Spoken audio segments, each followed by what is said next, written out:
So at this point, we are ready to calibrate our fence, and I'm gonna explain just the overall process of doing that. So in my particular application here, we have two rail supports, one on either side here.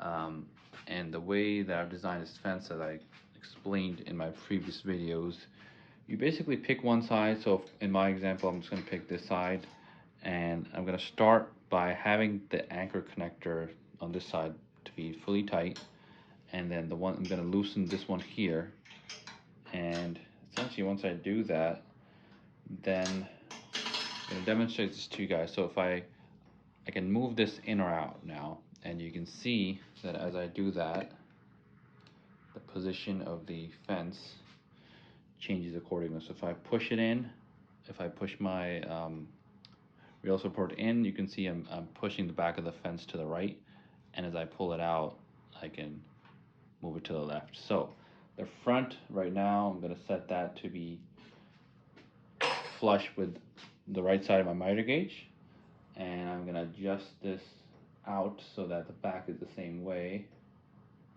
And then all I have to do at that point is just, once I'm happy with the position, quick and dirty way that I like to use sometimes afterwards is just use a speed square in the front and the back and make sure the fence is aligned after I tighten this. Now if you have the standard 39-inch rail version, that uses 3 of these. So in that case, what I recommend is loosening the middle. So imagine if this is your middle support and that's your left support and you have another one on the right. What I would recommend is loosening the middle one, and then essentially picking a side, left or right, doesn't really matter, loosening that screw and then adjusting it that way. And likewise, if you had the 59-inch version, which uses 5 of these, I would recommend a similar approach where you basically loosen all the rail supports except for the 2 outer ones, and then pick one side and loosen that one, and then make your adjustment on that side. So it's pretty straightforward. Once you set this in place, you're pretty much set. You shouldn't need to do anything after that. And I found that I've had some pretty consistent cuts, I guess, you doing it this way, unless you change something drastic on your table saw, or you end up moving your rails around or something. You shouldn't really need to adjust it after this. So once you have the fence calibrated to your liking, like I said, a quick way to check it is pick a miter slot, use a speed square on one side, bring up the fence up so that it's just touching the edge of your speed square, tighten down your knob, and then basically you can repeat the same thing on the back and make sure you're getting the same result. There's more advanced ways of using, calibrating it, but we'll just keep it simple for this demonstration here.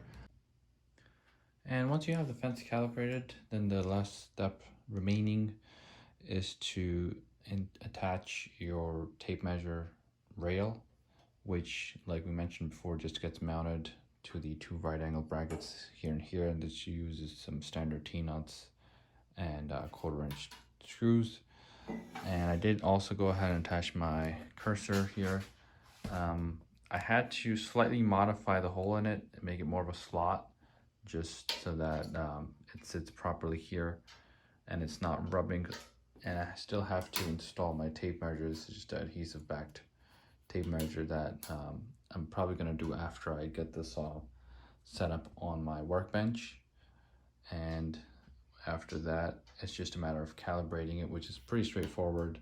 You just set your fence to 0, which is basically as close as you can get it to the blade.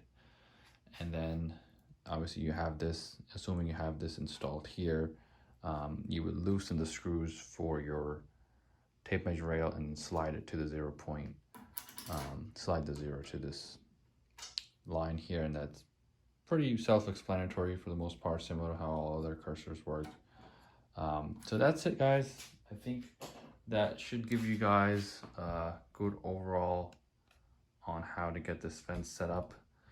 There's probably going to be some minor modifications that you may need to do across the way, depending on the type of table saw that you have, and also how, you know, personal preferences, all that stuff. But I think overall, this should be the end result you can expect. So thanks again for watching, and feel free to leave any comments or questions that you guys may have.